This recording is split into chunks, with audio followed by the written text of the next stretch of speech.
my name's Charlie and welcome to my channel and welcome to this video. So I've woken up quite early this morning. I think it's not even like 6 o'clock, and I just thought I'd want a nice distraction, so this is what I'm doing. I always love like hearing other people's versions of this tag, and it's been a while since I've checked in with you guys about my reading, so I thought it's a good way of doing all those things and distracting me at the same time. So, right, I'm going to dive right in. I've got my iPad in front of me. I'm going to dive right into the questions. I've got, the first question is, best book you've read so far in 2024? And that is, without a doubt, Far From the Madding Crowd by Thomas Hardy. This is a lovely classic. And this is the story of Bathsheba Everdeen and her sort of, there's 3 like potential suitors for her, and yeah, it's Bathsheba's life. So yeah, I just loved it when I read it. It really surprised me. It was my first Thomas Hardy, and yeah, but it won't be the last. And yeah, I was so pleased I read it. So yes, that's that one. Then we've got question number 2 is best sequel you've read so far in 2024. Now, I don't really read books in series that much, but I did, so earlier on in the year, my lovely friend Charles Heathcote, I'll link in the description, said that he was going to read this, and so we both sort of like picked it up together and kind of buddy read it kind of quickly over a weekend, I think it was, or a few days. And it's the 3rd in the Frostheart series by Jamie Littler, and so yeah, my history with this series, the first book I loved, I really enjoyed. The second book I thought sort of was a bit like drawn out, and this one just pulls it together beautifully, and I just really loved it again. And it's like, it wraps up the series really in a nice bow, which I always love, and I feel like the pacing of this was much better than the second one. That was my issue with the second one. The second one's pacing I didn't think was that great, but yeah, definitely my best sequel. So the whole premise of the Frostheart series is we follow little Ash, and he it's like an adventure story, and he lives in this frozen land, and he's got like a backstory to do with his family, and they are like, it's kind of, and also Jamie Littler does these beautiful, there's cool illustrations in the book, in all his books. There's like monsters and peril, and yeah, so if you like middle grade, you like an adventure story, definitely check out this series. But like I said, beware, the second book is a little bit slow. You have to get through that to get to this, but this made it worth it, I think. And I would reread the series potentially, maybe on audiobook. Question number 3 is new release you haven't read but want to. This literally came out last week, and this is The Trouble with Mrs. Montgomery Hurst by the lovely Katie Lumsden, our lovely booktube Katie Lumsden. And this book, we follow a large cast of characters, and it's sort of set in sort of like Regency era, kind of like, I think that's right, we're following a town of people of Wickenshire, I think it is. It's sort of a Bridgerton-esque, Austen-esque kind of like that kind of thing, I think. Oh, I don't want to fade out the cover. It's so beautiful as well. Like, this is such a gorgeous book. I've also downloaded the audiobook for this because it's narrated by Olivia Vinnell, and she narrated Katie's first book, which was The Secrets of Hartwood Hall, which I loved.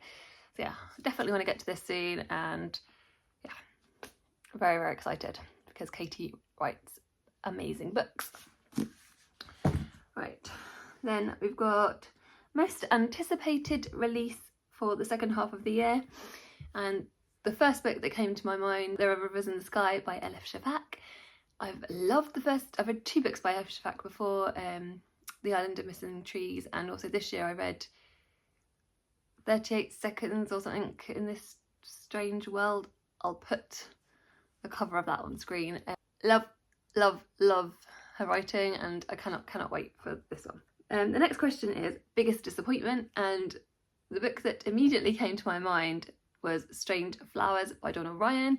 This is, I have previously read The Queen of Dirt Island by Donal Ryan and loved it, but this book, I started it and was like struggling with it a little bit.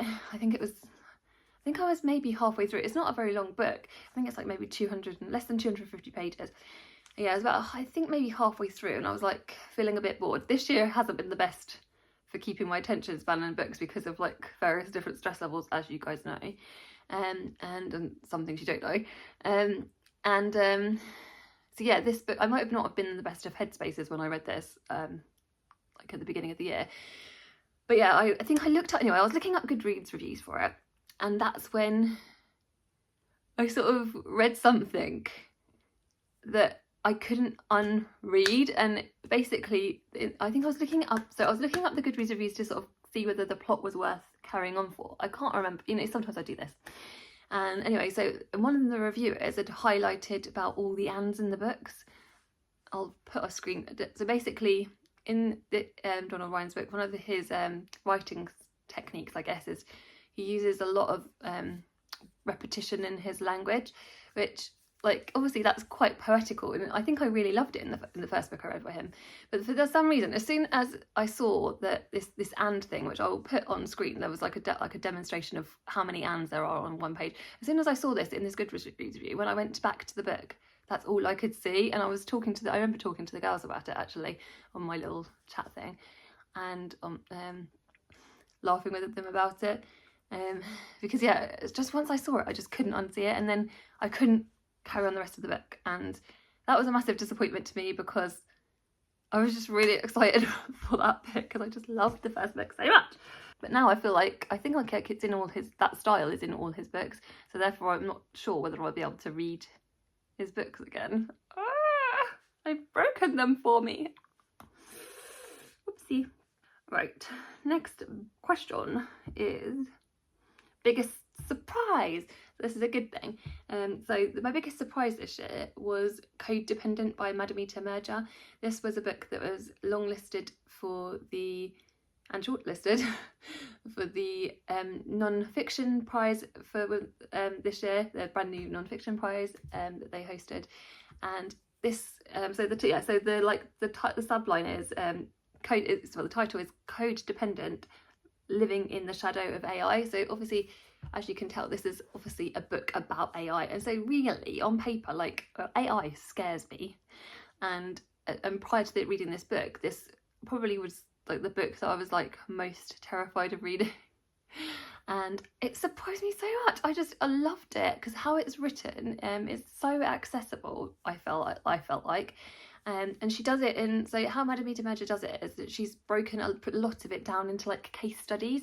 So she talks about different examples, how much AI is woven into our everyday lives, both in the benefits and in like the negatives. The majority of it is like the dangers, but she does it in a way that isn't super terrifying. It's hard to explain, but yeah, I just thought that the way she broke the case studies, it just obviously it brought it to life, and all the things that different people have like suffered. So like, and also she talks about it in a really diverse way. It talks about how across the globally how the dangers of AI, and like I said, the benefits to do with like medicine, stuff like that as well. Yeah, it's just so interesting. So, and also if you get the audiobook, at the end of the audiobook there's an interview with Madhumita Murgia at the end, so with the author. So yeah, that was just fascinating as well. I always love that when that happens. So yeah, definitely a surprise. So the next question is favourite new author. So this question, I went to my story wrap and I just picked the books that I've read more than multiple books by one author by, and I thought I'd go through that list with you and tell you about that, and I'll put that image on screen. I think I've only read 2 books, because most books I've read by one author is 2, and I've done that with 5 different authors this year. So the first author on this list is Sophia Sinclair, because I've read 2 books by her this year. I've read How to Say Babylon, which was her memoir, which was beautiful. She narrates the audiobook, it's gorgeous. And then also I read Cannibal, which is her poetry collection, which I feel like if you have read How to Say Babylon, definitely check out the poetry collection. I feel like the 2 books work together just beautifully. Then I've got Huma Qureshi on here, which I read Playing Games by Huma Qureshi, because I got given that for Christmas by my lovely friend Charlie again. And then also How We Met by Huma Qureshi, which I'll talk about later in this video. Kate Davies, I've read 2 books by. I've read Nuclear Family and In at the Deep End. I've read Percival Everett twice this year. I've read Erasure and obviously James, which everybody loves and is worth the hype, and I hope it makes the book of this year. Cross fingers. And then I've also read Eva Belfazar. I've read Permafrost and Boulder, both of which were brilliant books. Boulder especially was like a 5-star read for me. So yeah, those are the authors on that bit. Newest fictional crush. I always find that a really hard question to answer, so I'm going to like combine that with my newest favourite character, which is I think actually I'm going to have to say 2 new favourite characters, and of course they'll have to be from Far From Madding because my favourite 2 characters are Bathsheba Everdeen and also Gabriel Oak. Gabriel Oak especially, they're both amazing because I love Bathsheba because she's like this strong, like just this strong defiant sort of like woman in her era, and just thought she was just so amazing at like, she sort of owns her own property, she knows her own mind, and then also Gabriel Oak for like his loyalty and his care and his like, he's so knowledgeable about his like his animals, and I just was like, oh, I just love him so much as well. So yeah, both those characters, I couldn't pick between them because I just love them both so much. A book that made you cry. I think actually quite a few books have made me cry this year. I think that's correct. I'm going to pick to talk to you about is one that again everyone's been talking about, which is Brotherless Night by V.V. Ganeshananthan. Before I read Far From the Madding Crowd, this was my favourite book of the year so far, and as soon as I read this again for the Women's Prize for Fiction, and this was actually the winner of the Women's Prize for Fiction, and it's just beautiful. Everyone has spoken loads about this, so I'm probably not going to go into details about this, but we follow, this is historical fiction set in with the backdrop of against the Sri Lankan Civil War, and we follow Sashi and her family and her brothers. She's got loads of brothers, obviously, as the title would suggest. And yeah, and it's with the brutal backdrop of the Sri Lankan War, and yeah, it just really moved me, and it definitely did make me cry. Book that made you happy. So a book that made me happy, which I recommend to everyone because I feel like it's not one I hear talk about a lot, is How We Met by Huma Qureshi. This is another non-fiction, and this is her story of how she met her husband, and it's not a super long book, but it was just so beautiful. It was just so heartwarming, and like I think I'm just like an old romantic, and it just really made me smile, like how she recounts meeting him, and you can just really hear the love for her husband in this bit, obviously, as you would expect. It's just really beautiful, really funny, and it definitely made me happy. I also loved Playing Games by this author, which is her fiction, slightly not quite as happy, but that's a book about sisters, and I love books about sisters, so both of those books I think I would recommend, but particularly How We Met. Right, favourite book to film adaptation you've seen this year. So again, I watched the movie of this as soon as I had read the book. I could not, and that's got Michael Sheen in it, and I can't remember the name of the actress. I'll put the name of the actress on screen. I do know it because she was in Doctor Who episode, that's how I know it. But yeah, she was amazing. But yeah, definitely that. And then also another thing that I would note is I read the book Strangers by Taichi Yamada because I'd watched the film All of Us Strangers, so All of Us Strangers is based on Strangers, but I feel like I would recommend the movie, and the book is good, obviously, because a lot of the groundwork for the movie is based on that, obviously, but I felt like the book disappointed me a little bit, so actually that could have got into my disappointment, actually, just because I felt like the book was written in the 80s, and the representation of one of the female characters I just thought was a bit, yeah, I feel like, yeah, just very dated to me, especially at the end when which I'm not going to spoil, but yeah, what they did at the end really annoyed me. So yeah, but the movie was All of Us Strangers with starring Paul Mescal and Andrew Scott. It's just beautiful, and it was just the perfect film. Like, I just loved it so much. Again, it has so much heart in it. It's not really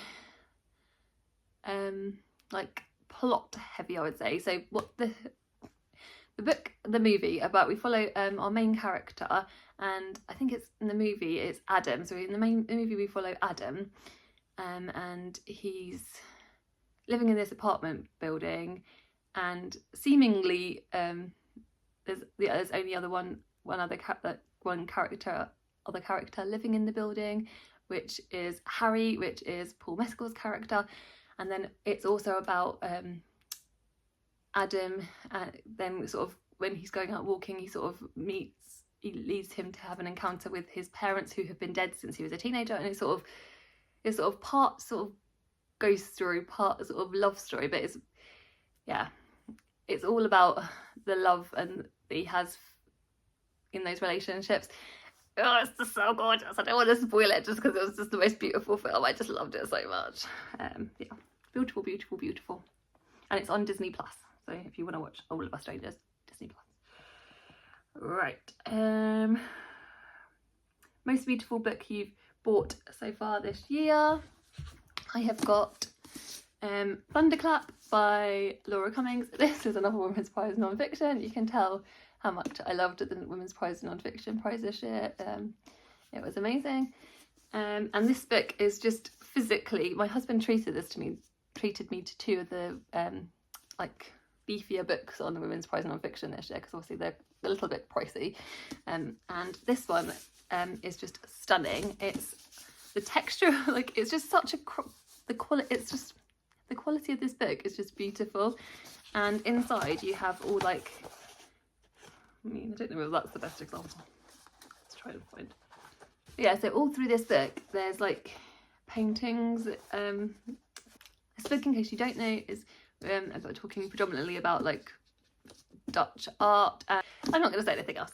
It's beautiful. I love this book so much. It's beautiful. There's the bit at the end about her dad I just loved and did move me as well. And yeah, I just really love this book, and I have fond memories of reading it. So, yeah, so beautiful. Oh, I've put a bonus question in here. My bonus question before I get into the last question is best reread, and for me this is an excuse for me to talk about this book because I love it so much. Small Joys by Elvin James Mensah. This I read this last month in June, and I think it was the only book I read for obvious reasons. I think I listened to this on audiobook, and it's just, this was on my best of the year last year, so you probably are bored of me talking about it. We follow Harley and we follow Muddy. So Harley at the beginning of the book is in a bad mental health space, and he meets he meets Muddy, and there's also another lovely other cast of characters in this with to do with his friends and his flatmates, and I just really love this book. And the paperback recently came out in May, and this book especially has got a bonus short story which we follow Muddy at Christmas, and it's just so gorgeous. So I recommend the book, and yeah, I just love this book so much. It's got a special place in my heart. What books do you need to read by the end of the year? I don't really need to read anything. I'm not really reading very much at the moment, as you guys will probably understand. I am trying really hard to sort of read more, but yeah, audiobooks I'm finding easier. So if any of you guys have got any audiobook recommendations, please let me know in the comments, because I'm really interested in that.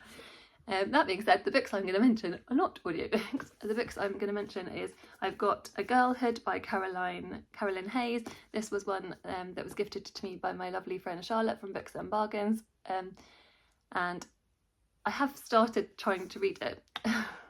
Like I said, my brain isn't really the best at focusing on words at the moment, but yeah, I definitely want to read this for the end of the year. And then if I can finish this is a beefy boy. This might be a little bit ambitious, to be honest. I started this at the beginning of the year, Another Woman's Prize, a non-fiction book, Shadows at Noon. Do you know what? This might just be a long-term goal, but if I can even make it like halfway through this book by the end of the year, I think I'd be happy, because I think I'm still only like 100 pages in. So yeah. Also, I want to try and read some of the Booker books, because the Booker is being announced like in the next week or so, the 30th of July. So, and I am actually excited for it, because I feel like it would be a nice distraction. I want to try and read as many of them as I can, if I can. I don't know how possible that will be, because like I said, I've only been reading like 1 or 2 books a month. Maybe that will change. Yeah, anyway, I just wanted again to say thank you guys for just being super lovely. I really appreciate all your support and all your kind words. It means so much to me. You guys mean so much to me. You're just lovely. You're gonna make me cry again. Don't want to cry again. You guys are just the best, and so yeah, I just appreciate you all. Yeah. Anyway, take care and sending you lots of love. Goodbye.